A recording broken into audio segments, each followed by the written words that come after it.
Hi, my name's James Hilton. I'm a former primary head teacher and I'm also the author of a book called Leading from the Edge, a school leader's guide to recognising and overcoming stress. Teaching is one of the best jobs in the world, but it's very pressured at times and can be quite stressful. And when we're busy and we're stressed, it's sometimes very easy to focus in on things that are negative. Our brains receive thousands of pieces of information from our senses every second, but we have limited processing power, and so we tend to filter things out. It's known as selective filtering.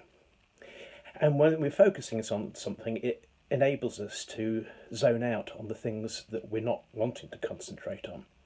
So a good example of this is going to the cinema. If it's a good film and you get engrossed in it, you tend to filter out the sound of the squeaky seats and the people eating popcorn and people coughing.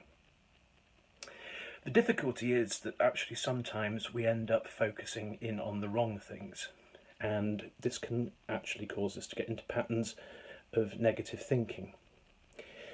10 years back, when I was suffering quite a lot from work-related stress, I was very much focused in on the negatives. And because I was looking for them, that was what I tended to see, and that's what I went home at night thinking about. Give you a practical example of what I mean.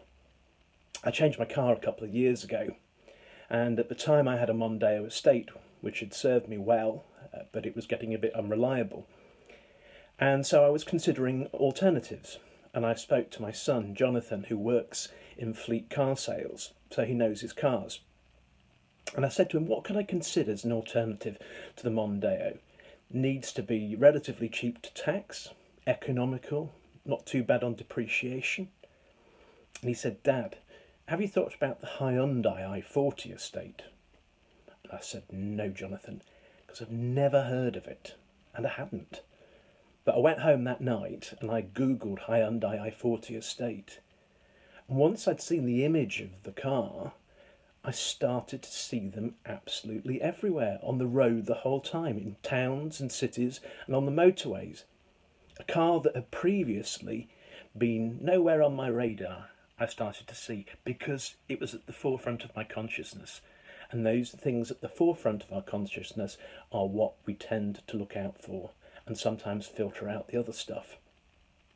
As I said, we're creatures of habit. We tend to filter out the same stuff, and often it's the positives. So after a period of quite long time away from work with work-related stress, I knew going back I got to rethink my approach. And the mental health therapist, Chris, who I've been working with, got me to do quite a simple exercise. He got me to take a diary to work. Nobody else knew I was keeping it. But at the end of each day, before I went home, I had to fill in the diary and I had to write down 3 good things that had happened to me that day. So I agreed to do it, but on the first day, I couldn't think of anything.